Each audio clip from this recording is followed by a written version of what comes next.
My name is Miranda Rose Richard. I am an elder law attorney. I focus on estate planning for the 55 and older population, and then Marion County and the surrounding donut counties for estate planning, and then for Medicaid planning, it's those areas, and then also anywhere in the state, as long as my client or someone who's helping them, such as their power of attorney, is electronically savvy, upload documents to my online portal.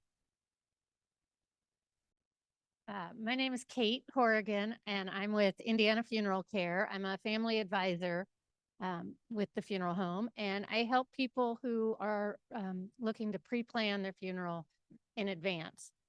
I've been with them a little over 7 years, and have enjoyed the opportunity to meet with people and kind of give them the peace of mind of having, their wishes captured. And if they are so inclined, they can pay for things in advance as well, and that helps financially because it locks in the current prices. So I'm glad to be here and look forward to your questions.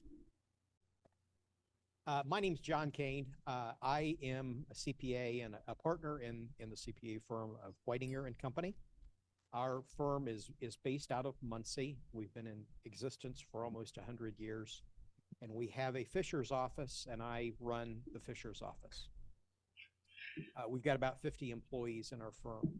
I've been in public accounting for over 35 years. I started with a firm in Anderson that was a 3-partner firm, and eventually in 1997, I struck out on my own and then merged our practice in Anderson with Whitinger, and it came down to Fisher's. Our firm does what most CPA firms do. We've got accounting work and compilations, reviews, and audits, and then we do the business tax return side of things. But most applicable to you would be the individual side, where we're able to help with the preparation as well as planning.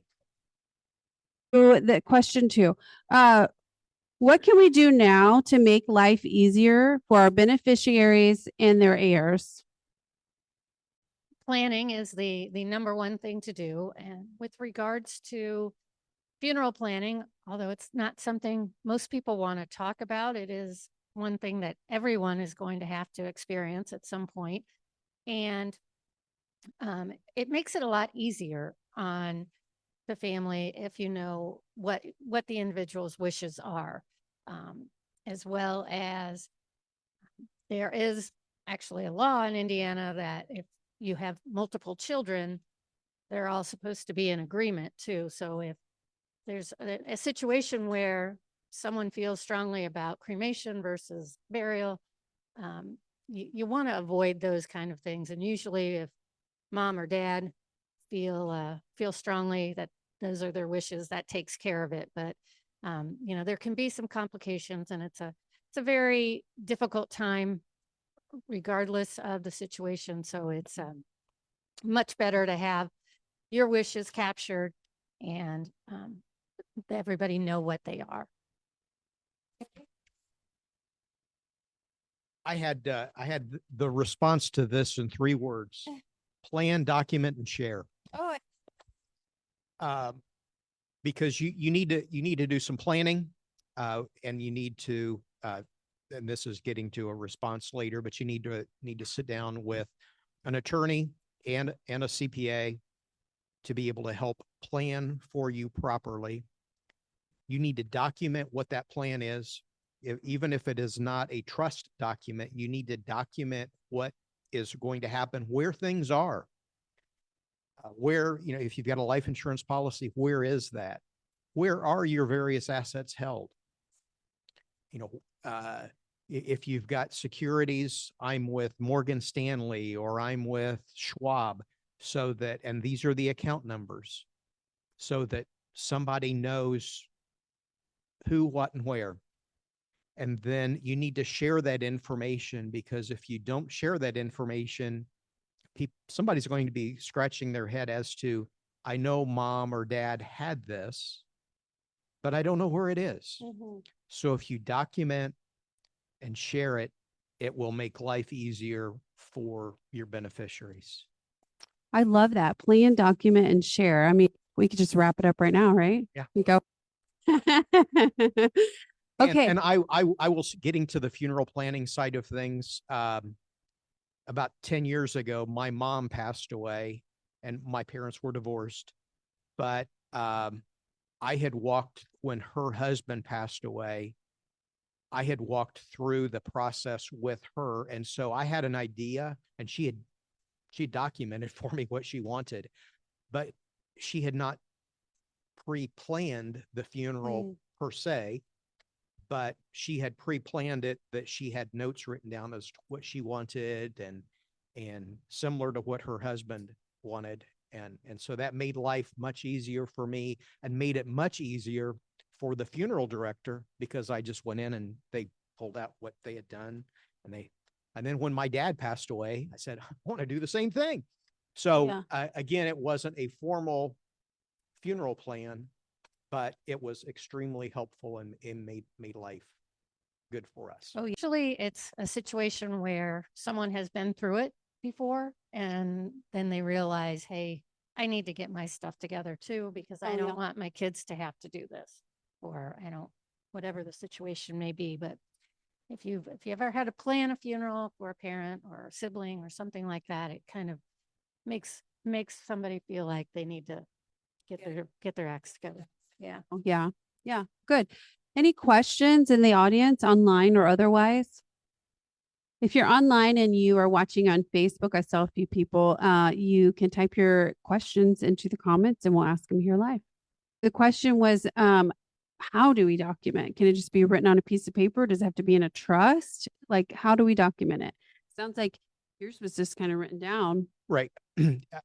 From a legal perspective, you should have a will or other sorts of things to help you. And that's where you need the attorney. But having a list as to where things are, that does not have to be a legal document per se. That's more of a information sharing. Our firm when I was in Anderson, we actually had kind of a form that we had people fill out, and then they would share where they stored that. Attorney, because my client can't go through that Medicaid process, but a financial advisor and say, hey, do you know what any of the assets are? And at least to the things they're managing. But sometimes they will be aware of other assets, not managing information with them. Say, I put a folder on most of the spaces. I didn't bring enough, unfortunately, for the people in the very back, but it's a planning guide. Part of it has to do with your wishes for funeral planning, but the kind of second half, it goes into financial information, passwords, all sorts of things that, it might be a good start for you if you're Yeah. thinking about getting organized. So, and if For the anybody people didn't that, get one, yeah, I was I going to can- say, I can they drop by and get one? Oh, Or yeah. I can grab some. I live right down Yeah, the street. I we can can grab some and bring them definitely, next month if you didn't get get one. more? Yeah. So, And if you're online, can they just stop by Indiana Funeral Care or, oh, definitely. okay, Yep. or send us a note and we can get your address and we'll mail it out to you. So, Yeah, whatever's easiest. yeah. I'm glad you brought up the passwords, because in the gosh. IT's next month, right? But that is important, because I use a password vault called Keeper Security, and that has all of my passwords in it. And I just have to give my wife or my family member, one password, and then they can see everything about me, because I've got a personal folder in there. So that is a very, very, very, very good point. And the only thing I would say is it's probably not a bad idea that you have at least a short visit with your attorney every 5 years or so, because life changes. Yeah. And I would say every 5 years, or every time you have a life-changing event. It could be death, it could be marriage, it could be a grandchild, because the thing you don't want to do is when you pass away, you have covered 3 of your 4 grandchildren. Oh, gosh. Yeah. So it is not a bad idea to just pick up the phone, call the attorney and say, hey, I wanted to let you know, I have. Unless you meant to do that, of course. Maybe that fourth grandchild Well- is just It happens. a little. But it gets back to the planning. Good. Questions online or otherwise? We had a question online, but I think said we're going to cover it in a different question. So Right. When someone pre-plans, there's where funeral homes are required by law to put the money in a trust. And so the trust is held with a third party and it does gain interest. It grows over the years, but you also get the benefit of locking in the current prices. So, what you pay today for, transportation, embalming, a casket, any of the services that are required, is I'm saying 99% of chance it's going to be more expensive a year from now, even 5 years from now, 10 years from now. And in your case, she'd done it probably 20, 30 years ago. So that fund does gain interest, it grows. And so in some situations, there are families that, can add to the service or whatever it is they'd like to do. So there's a financial benefit for your family because, you hate the idea of people that are in surprising situations and they have to ask their church or do a GoFundMe or whatever the case may be in order to cover the costs of the funeral expenses. So it's good to pre-plan as well as prepay if possible. the basis of the comment that we had in the in-person audience was the younger you are, the healthier you are mentally and physically. So best to go now and plan in terms of any of it really, funeral planning, your will, trust, those types of things. Before we're all aging. That's just the fact of life. We're aging, and so there's no better time than now to start working on that if you haven't started. It doesn't have to be pretty, just written on a piece of paper in a binder. And basically, what are we comparing between different funeral homes? And also, what about cremation? Do you offer cremation? Well, the easy one, yes, we do offer cremation and we have a crematorium on site at our location at 82nd and Allisonville Road. It's the old Harry Moore Funeral Home. Harry Moore's nephew is now the owner and he changed the model a little and changed the name. But as far as comparing items, basically you'll need to look at with every service, every time a person becomes a client at a funeral home, there's what's called the minimum services of funeral director and staff. And that's just, them answering the phone, picking up the body, things like that. There's just kind of this not all encompassing, but there's a general fee to just get the process started. That can range anywhere from $850 to $4,000. So if you look at the different pricing, and every funeral home is required to give you their price list. If you go in and talk to them, or even if you call them, they should send one out to you.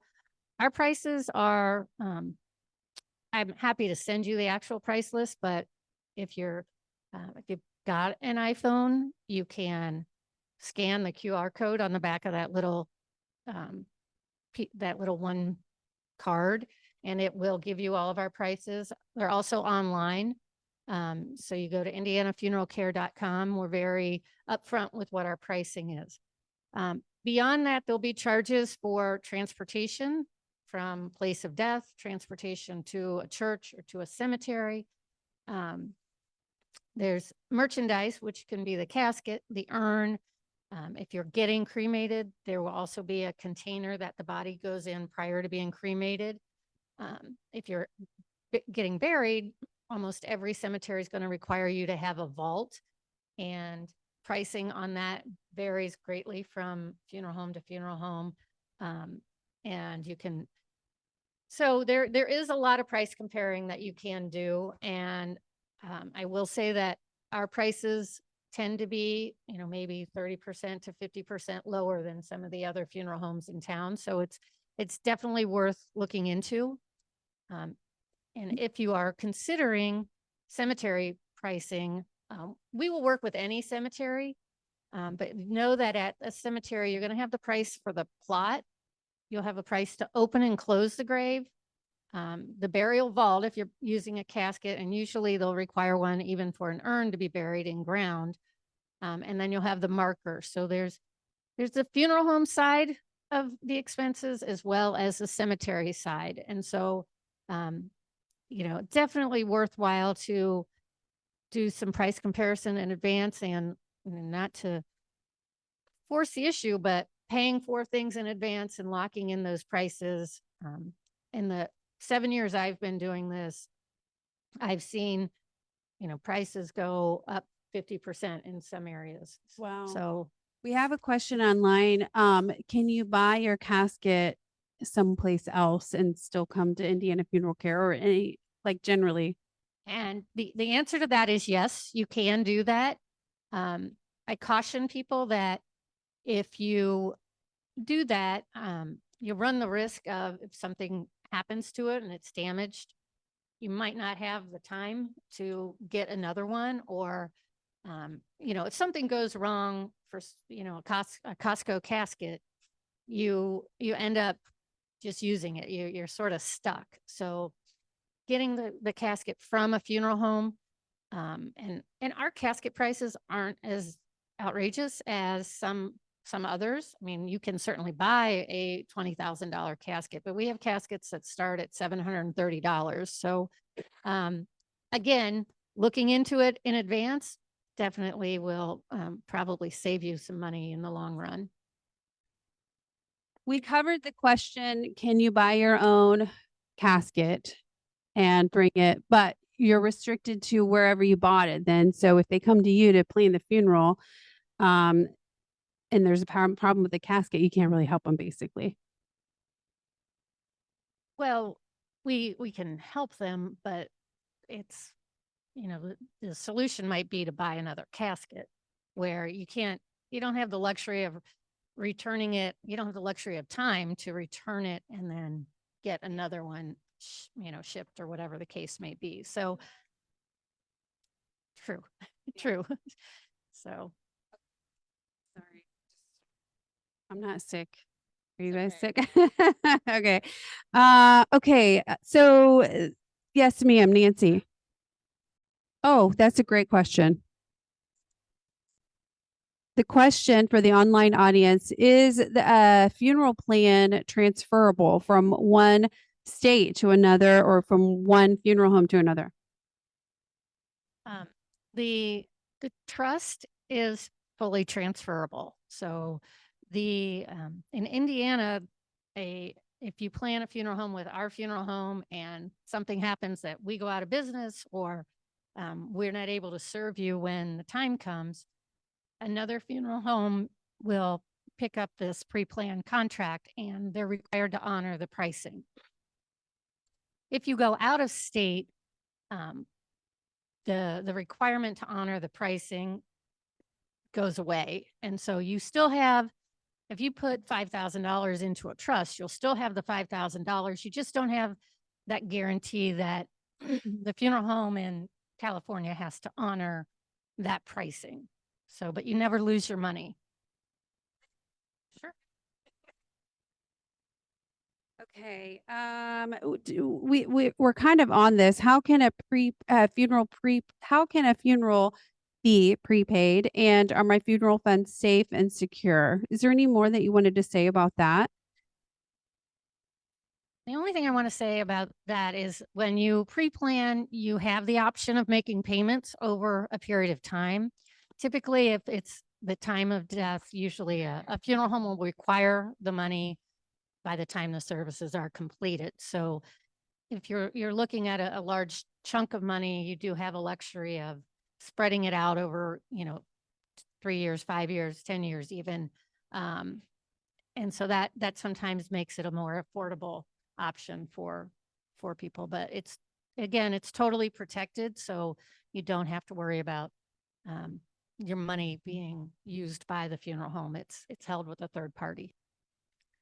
And as long as your funeral prepay, it meets the Medicaid requirements, it is not going to count as an asset if you need that long-term care Medicaid in the future as well. So it is one of the things that we do look at, attorneys that are doing that Medicaid crisis planning look at is, have you prepaid your funeral and your burial yet? And then we're going to work with you to make sure that the contract is Medicaid compliant. So most funeral homes know what needs to be put in there. Sometimes if it's an old policy, we need to go back and ask them to change a couple of terms of the contract to make it compliant. Okay, good. I got this microphone and it seems to be working too. I may have fixed it. I don't know. We'll see. Okay. Is it possible to avoid probate? And if so, how? So this is, did we skip one? Oh, what new tax? Oh, yes. Sorry. This is Tom's question. Yeah. Okay. What is it?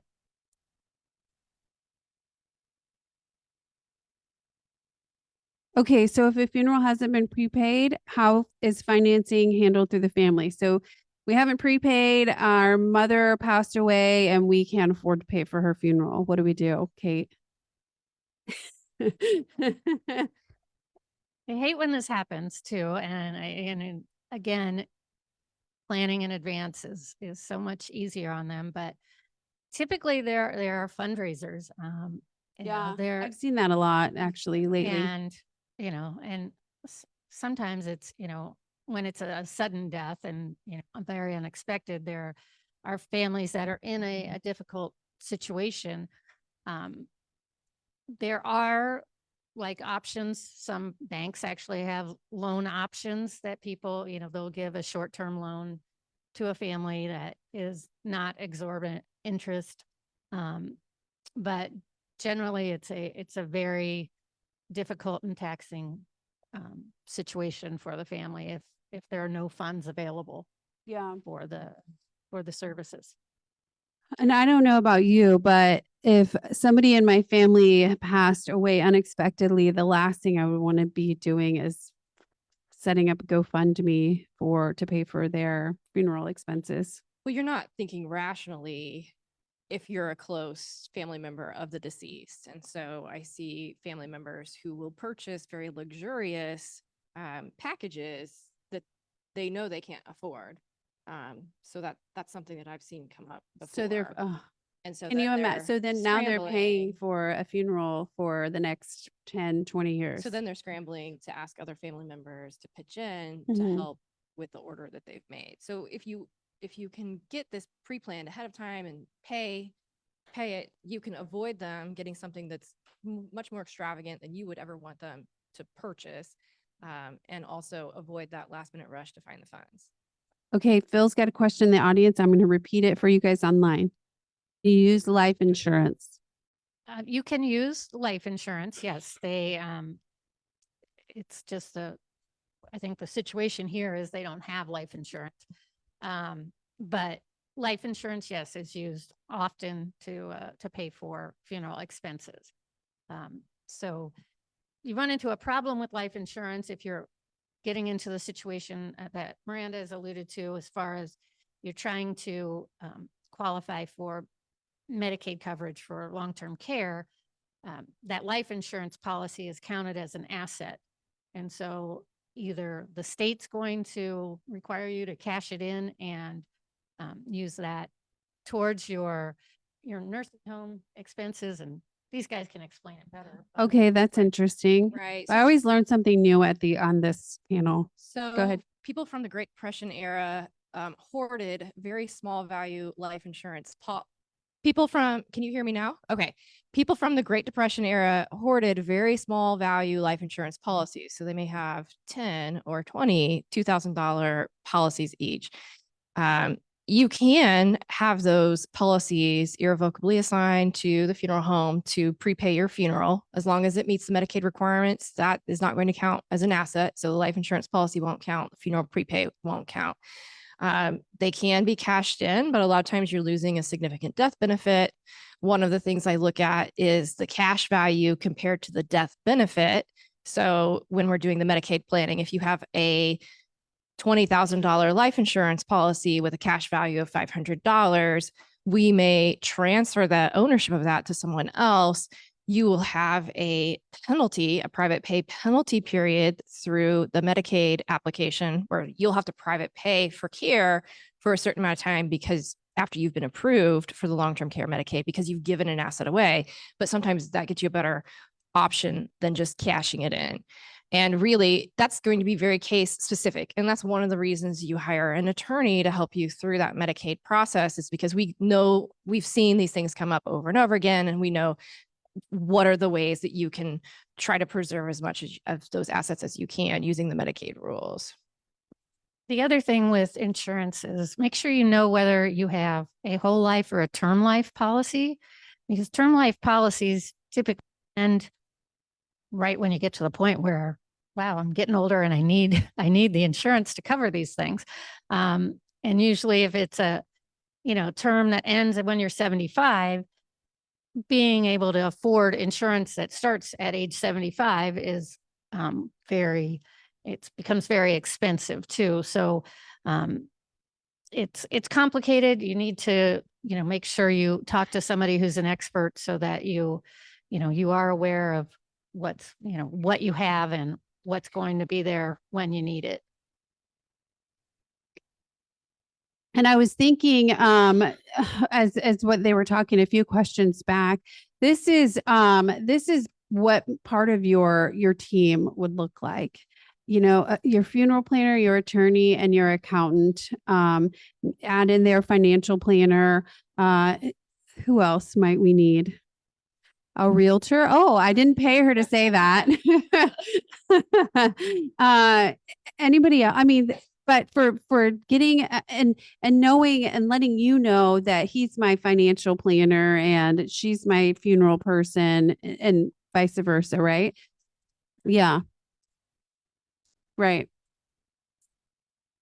So you have to give us permission to be able to speak to each other. So I have had some situations where someone wants to do Medicaid pre-planning or crisis planning, but they don't want me to talk to their financial advisor.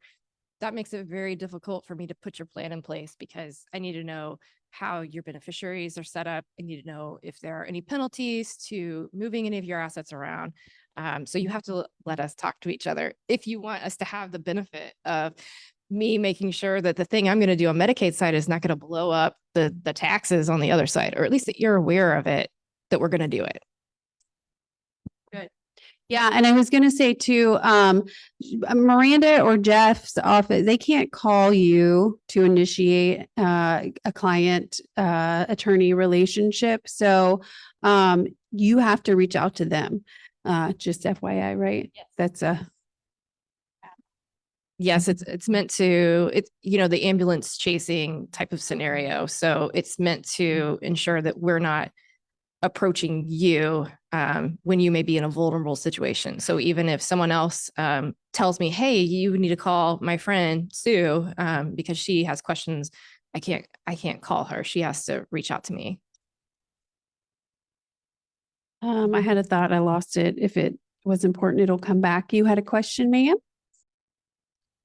Okay, the question is about income and Medicaid in Indiana.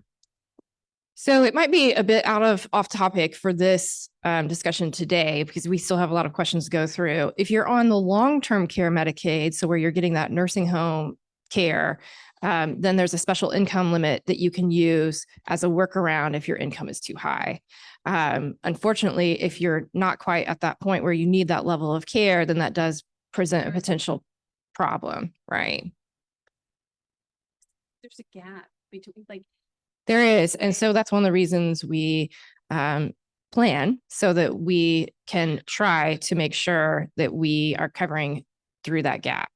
So at the point where you start to need care, that doesn't mean that you are at the nursing home level of care when you need somebody to help you, with one thing. And so we start planning ahead of time to try to make sure that we have everything in alignment to try to preserve the funds as long as we can. So some people will want to start to give assets away, you know, in their 60s because they want to reduce their assets. Well, I don't want you necessarily to do that because we want to make sure that you still have assets in case you are at assisted living level, but not nursing home level yet. We want you to be able to continue to pay for your care until you get to the point where Medicaid will help pick that up, if that makes sense. Yes, there's a question online. The question online was about what happens to the funeral plan. Now I'm like muffled because I'm talking too loud. What happens to the funeral plan if it gets sold or the company goes bankrupt or they're out of the country? Kind of like, I guess, if mortgages get sold all the time. The trust that is set up will be honored by whatever the subsequent firm is that acquires it. So don't have to worry about that. I'm not sure about that. In terms of like, if it's, so whatever they purchased on that funeral plan, no matter what it gets sold, where it gets sold, the level, whatever they purchased ought to be honored. Yeah. There are laws that give you as a consumer some protection. That's not an area that I focus on. But there are some things that are going to be in place to protect you, whether you're going to get the same exact service or not. I don't know what the law says on that. My understanding is that there would, whether the funeral home goes bankrupt and a new funeral home will come in and basically buy their book of pre-planned business. It's kind of an asset for them to sell off is the best way to say it. That next funeral home is they agree to honor the funeral plans as written. And that's kind of in the contract with the trust company as well as, what's set up in the pre-planned situation. Please correct me if I'm wrong here, but Yeah. that trust, that pre-planned trust is not an asset of the funeral home. Correct. No, it's tied to the individual. So if that is by ABC Trust Company, you're going to be able to use those funds. Mhm. If Correct. funeral service goes out of business, you're going to be able to go over to your funeral home. Yes. So the trust company we use is Global Atlantic. They're actually based, well, the trust, the specific trust is the Forethought Trust, which is based in Batesville, Indiana. And you set up a life insurance trust or an annuity trust with that company that's tied to your individual Social Security number. And you can take that anywhere you happen to be when when your death occurs. The only thing that is an agreement between Indiana Funeral Care and you is the pricing. And so Indiana has a law that requires any other funeral home that would acquire that trust or agree to that trust to honor those prices. So the trust belongs to the person, not the funeral home. So it would behoove somebody if they purchased a pre-planned funeral to research the trust company, right? Yeah. We have another online question. Thank you, online people, for being so active. This is maybe the most online questions we've had. Can Medicaid sue from expenses from the pre-paid plans? Say I'm that not 5 times fast. Yeah, I'm not sure I understand the question. Can they sue for the? So your funeral prepay is, as long as it's Medicaid compliant, then it's going to be secure to be able, so it's protective, so that you can use it to pay for your care. If your funeral ends up costing less than what you paid for, then the state you have to, if you're on Medicaid, long-term care Medicaid, you have to designate, at least in Indiana, either your estate to receive the proceeds of the remainder or the state of Indiana to receive the proceeds. And so the theory there is that they want to get paid back for whatever is left. So there really is an incentive for you to scale down in those situations. Hopefully that answers the question. Does that answer your question online? Okay. So mine's turned up really loud and I talk loud, so I'm gonna turn that down. We're on the tax question now. What tax laws or pre-planning strategies could impact seniors in the next few years? Wow. Sarah makes these questions and she's asking some really good and also loaded questions. I don't know. Well, there are different things and every plan is going to be just a tad bit different. But from a very high level perspective, every year we have to take what are called required minimum distributions. That is computed based upon some IRS tables, based upon the fair market value of your IRA previous December the 31st. You just have to take that sometime in the year. If you have an IRA, you can't do this on a pension plan, but if an IRA, you can do what's called a qualified charitable distribution.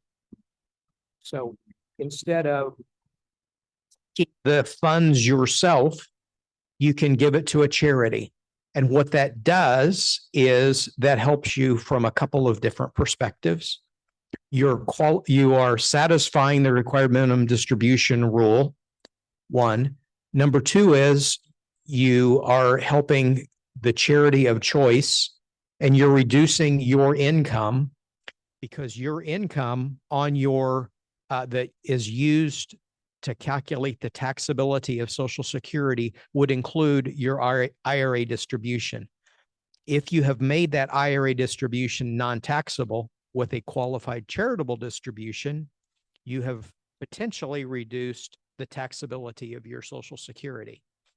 In addition, since it's not taxable, the IRA distribution is not taxable for federal purposes, you're reducing your Indiana or your most likely your state taxable income. I see I have a question. Did everybody get that? Is take the deductions, charity deduction, on itemized deductions, or take it to the charitable. You would be much better off to take it as a qualified charitable distribution if you Deductions. rather than as an itemized deduction. Because if you say, I want to take it as an itemized deduction, so I'm going to take the IRA dollars, it's going to be taxable to me. It's going to increase the Social Security taxability. It's going to be taxable over on your state return. And with the increased standard deduction, the possibility of you getting any benefit of that itemized deduction is reduced. As well, you do not get any benefit of your charitable contribution over on your state return. Okay, so we have another question online pertaining to the Medicaid for expenses, and we're not tracking on your question totally, but she's added some comments. Nursing home, etc. expenses as they come for such from properties. So I'm assuming I don't know. I don't really understand the question. Can Medicaid come after your assets? Okay, so I assume that she's talking about the long-term care Medicaid where you need nursing home level of care, either in a nursing home or in-home care covered through the Medicaid waiver. And so first of all, if your assets are too high, so over the asset limit for that benefit, then you just aren't going to qualify for Medicaid. So a lot of people think Medicaid is going to take my assets. Well, no, you're just not going to qualify until your assets are below that asset value. If you have assets still in your name when you pass away and you've been on the long-term care Medicaid, then Medicaid, it does have the right to recover through the probate process or even recovering on non-probate transfers, which gets way beyond what we have time to discuss today. And so there is the possibility for estate recovery after you pass away from assets that continue to remain.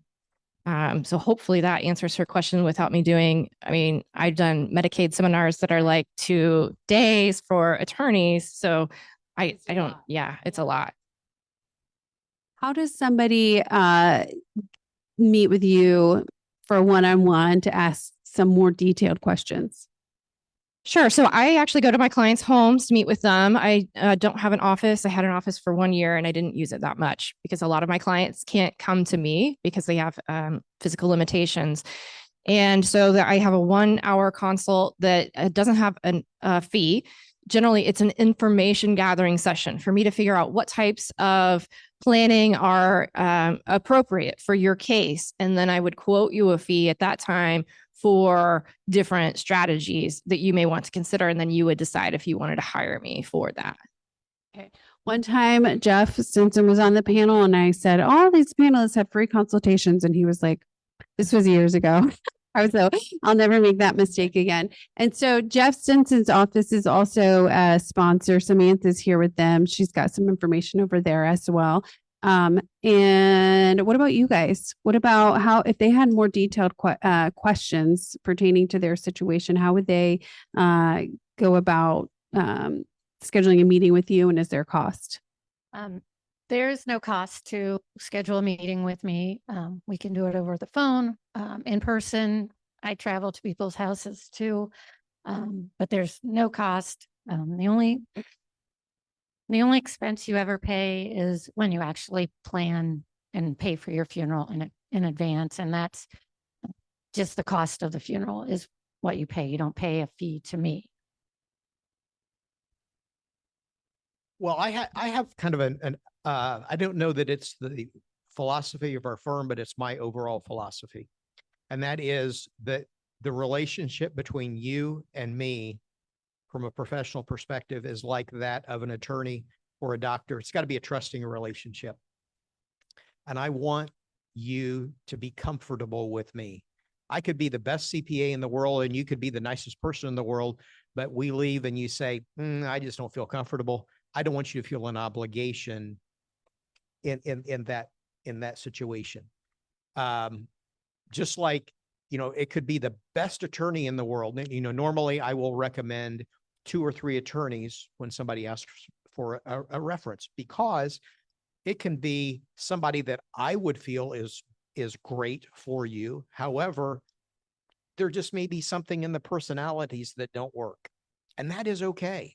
And I don't want somebody coming in and meeting with me and feeling an obligation or being frustrated that they had to pay me $150 to $200 for a short time, and they don't feel like they got anything out of it at the end. That's just my overall philosophy. So they could do like an intro meeting with you, 30 Right. minutes or an hour. And Yeah. Now, if in fairness, if you get something, if I provide value to you, it's probably going to become a billable transaction. sure. But if it's an information gathering or let's get to know each other situation, that would be limited to 1 hour of time. Okay. Is there more on the yes, ma'am. No, it's a federal tax. Oh,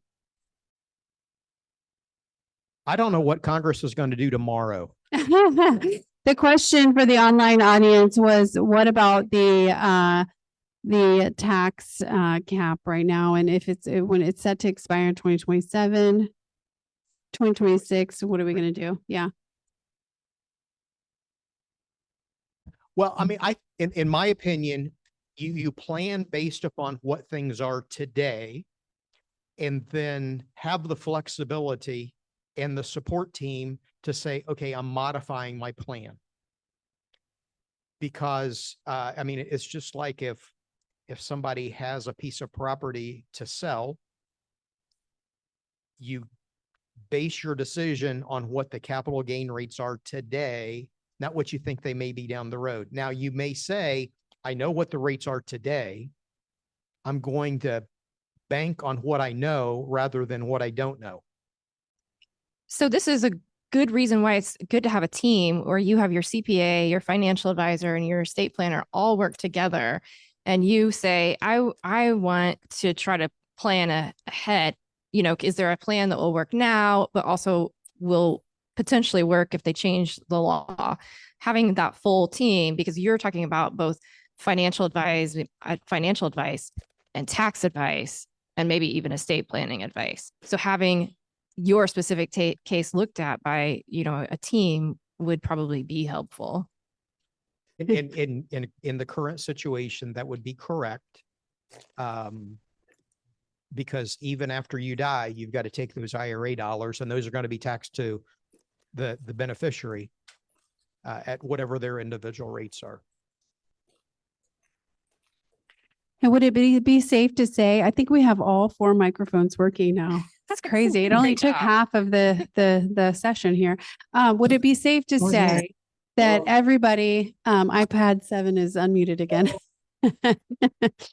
Would it be safe to say that everybody's personal situation is probably a bit different, and it would be beneficial to look at the whole picture, as like we're giving general answers here. The whole picture might be different for each person. Yes. Yes, but I want to go to question 3, which is what strategies can be considered nearly universal in elder pre-planning? There is one thing that nearly everyone should do, and that is to get your advanced directives in place. So these are documents that, it's okay, I gotcha. These are documents that appoint someone to take care of your financial decisions or your health decisions, or both, either as soon as the documents are signed or when you become incapacitated and you make that choice of when you want it to be effective. And so what this does is allow someone to pick up and continue on with taking care of your finances or taking care of your health without a gap. If you don't have these things in place and you become incompetent and there's no one else who has the authority to get into your accounts and pay your bills and make sure that things are continuing to run smoothly, someone is going to need to seek guardianship of you for finances to make sure that your bills are paid and that things are taken care of. Guardianship takes time. It typically takes at least 2 to 3 months for us to get a hearing in front of a judge, for a judge to even determine if you are competent or not, and to determine who will be appointed. In a worst case scenario, you may have different people who disagree within your family or your loved ones about whether you are or are not competent and about who should be the person appointed to take care of your business. And that can drag that process out for a long time, sometimes even years. If you suddenly are in a nursing home and you're paying $6,000 to $14,000 per month to private pay for Medicaid, to private pay for nursing home care, your assets continue to dwindle in this sort of limbo where no one has the authority to really do anything to address them until that guardianship is in place and someone has that authority. So getting your advanced directives in place is something that is really critical that you do now so that you can have the person you want and feel comfortable with managing those things for you. On the healthcare side, in Indiana, there is a newish law that if you don't have a healthcare directive agent appointed, there is a statute that says who gets to make decisions for you and in what order. That statute may or may not be the hierarchy that you want. And so your healthcare power of attorney will trump that if you have one in place, but you have to have one in place. People think that it's a burden to designate someone in their power of attorney and their advanced directives. It's actually a burden if you don't. It is much more difficult to go through guardianship as a child who just had a parent who fell and broke a hip, and now their dementia has declined and they can't make decisions for themselves. And now you have to seek guardianship and find a place for them appropriately. Than if you had the advanced directives in place and they had the authority to do the things they needed to do to take care of you. This is such a juicy topic, isn't it? I can ask Miranda a question. Sure. Some, You can use your mic. I got them all to work now. okay. Yeah. Sorry, have it. Oh, you did? So one type of power of attorney ends when you die.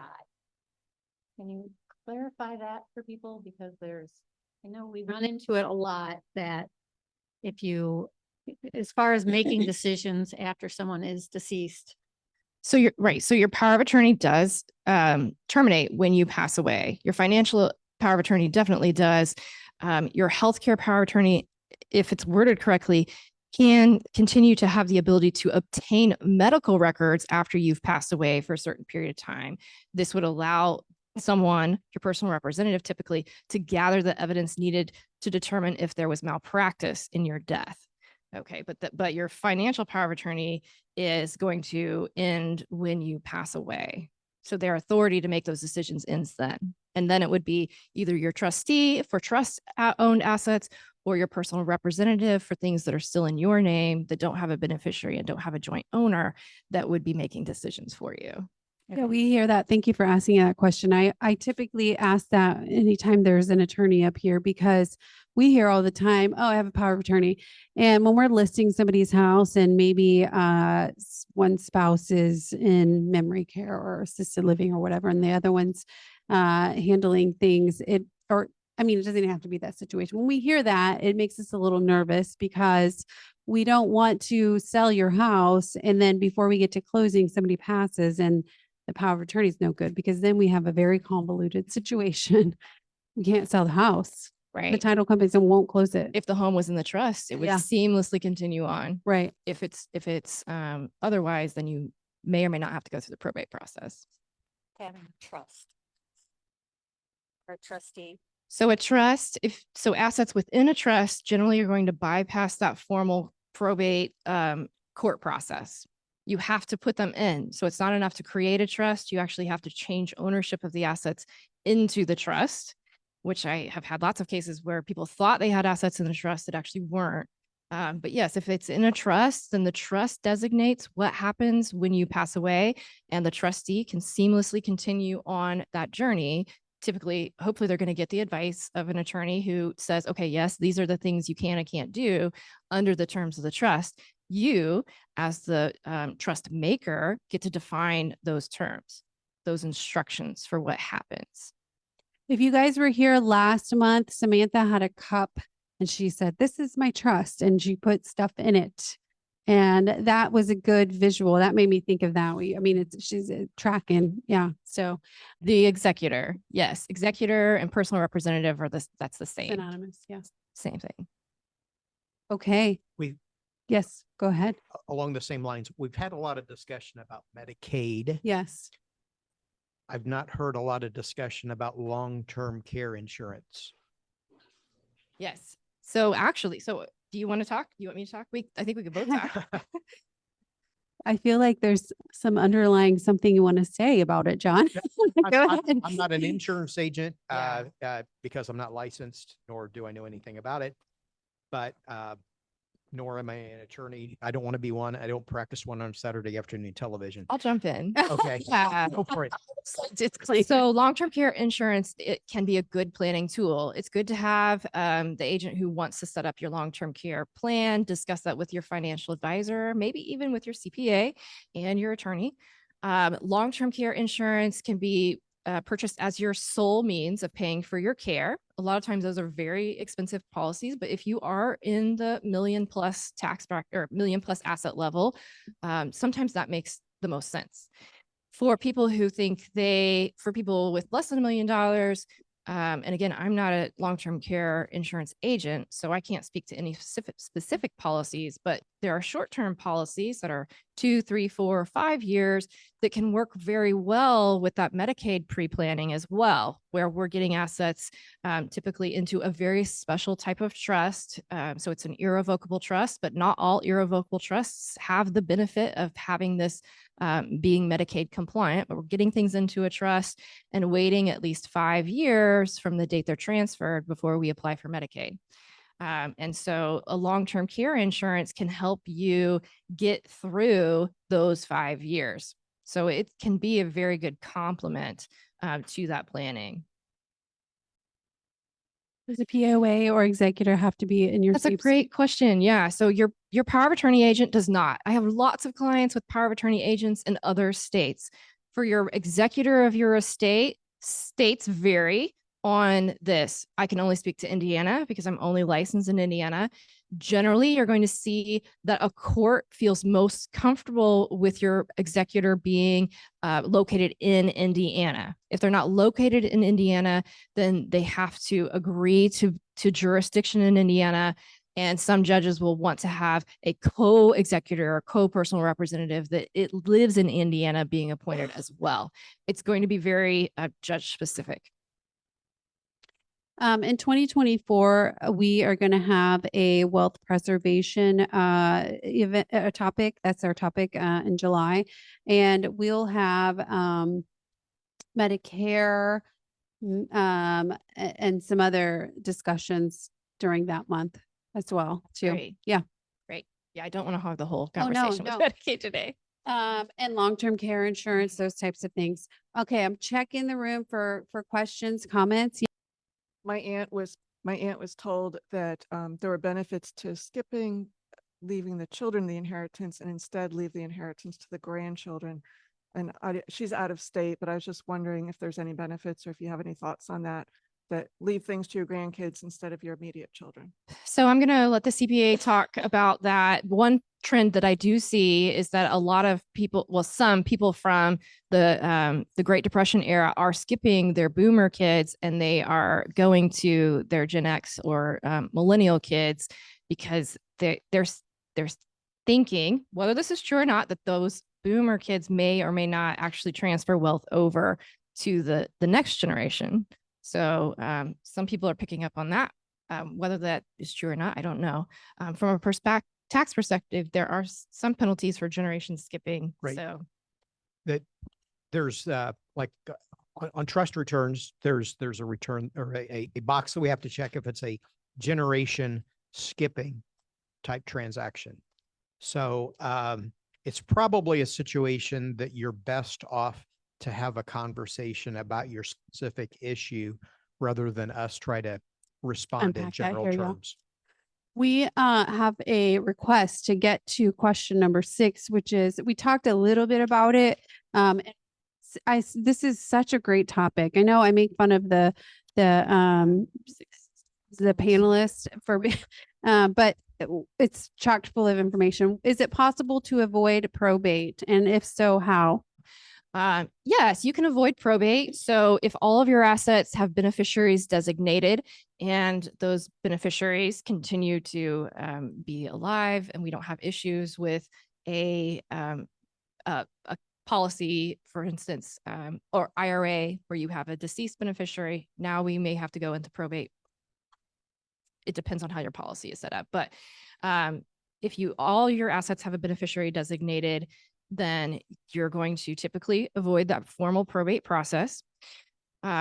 If you have your assets in a trust, then that is typically going to be avoiding that formal probate process as well, because everything is going to be administered through your trust. Not everyone needs a trust though. So when I sit down to meet with clients, I want to see what assets they have so that I can determine if all of your assets are IRAs and your bank account, those can all have beneficiaries designated. Maybe you don't need the expense of a trust. Although if you have everything set up that way and you want a complex distribution scheme, so you have some beneficiaries who are special needs people, or you have some minors who potentially could inherit, or you want a very, very complex way of breaking up your assets, then you may still need a trust because you're not going to be able to fit all of that into that little line on your IRA for the beneficiary designations. Did you want to add to that anything, John? Okay. Your best piece of advice, Marina, you go first. And since she has to leave right away, you guys do have her information in the pamphlets, and then online, Sarah put the link to the Google Drive that has all of the sponsors and the panelists' contact information. I'll leave some of my business cards here and I can pick them up Okay. next time. So my final piece of advice, usually it is to plan ahead, but we already covered that. Yeah. So We cover that every month, I feel like. we do. So what I'm going to say is start to downsize now. Yeah. And it's not just a plug for Lisa. It's because this is something that is very critical when you get to the point where you need someone to help make decisions for you. So let's say you're still competent, but you need to go into assisted living, and now you have your house that needs to be addressed. What happens with all your stuff? Your kids are going to have an emotional feeling of guilt at not being able to take all of your stuff in themselves. So what my mom has done at my request, and also because she worked in a nursing home as director of nursing and saw these types of situations herself, over the years, she will get us together, my brother and I, and say, here are some things that I'm thinking about giving away. Are any of these important to you? We went through the curio cabinet one day and just said, no, no, no, no, no, no, no. And she donated all that stuff to the local church. And so now when she passes, we won't have to figure out, oh, what are we going to do with the curio things? I know they're really important to mom, but they don't mean anything to us. And so now she has only the things that are important to all of us, or things that are important to her and that she knows we may or may not. She's still enjoying. Yeah, she's still enjoying. But she also didn't get rid of anything that maybe she thought was insignificant, but that I really thought was important. So having those conversations when you're still competent, when you can have the discussion about the history of your items and start to downsize your things so it's not so cluttered, will help the people that you love who are going to be taking care of what's left, whether it's because you went into a nursing home or because you passed away. Okay. I did not pay Miranda for this month. She's here on her own volition. It's a big stopping point in the Medicaid process a lot of times. So if we need to sell a house, they're like, we can't sell it yet because we got to get rid of Yeah, all the stuff. it And it takes absolutely like is, 6 yeah. months to go through it. Yeah. Because it's a big, huge elephant and nobody It's- wants to tackle the It's huge an elephant. emotional attachment. Yeah. Yeah. It's really hard. Really hard. It's not about the finances or the stuff. It's just the emotions. Yeah. Which is so much of what we it's the do. emotions. Yeah, absolutely. My piece of advice. If you are thinking about pre-planning, but you get some pushback from your children or family members that say, oh, I don't want to talk about it, oh, I don't want to talk about it. You can do it without their approval. And in the 7 years I've been doing this, 7.5 years, never heard a family say, oh, I'm so disappointed that mom and dad pre-planned their funeral. Go ahead and get it done. They will thank you later. It really is the last gift you can give them.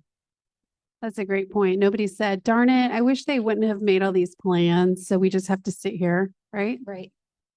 What about you? Best piece of advice? I would say consult with your attorney, CPA, and financial advisor. Yeah, absolutely. This is this is the team. This is something similar to what your team ought to look like.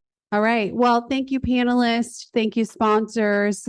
This is always, like I said, just a really informative panel, and we do it, I think, every year but there's something to learn every year.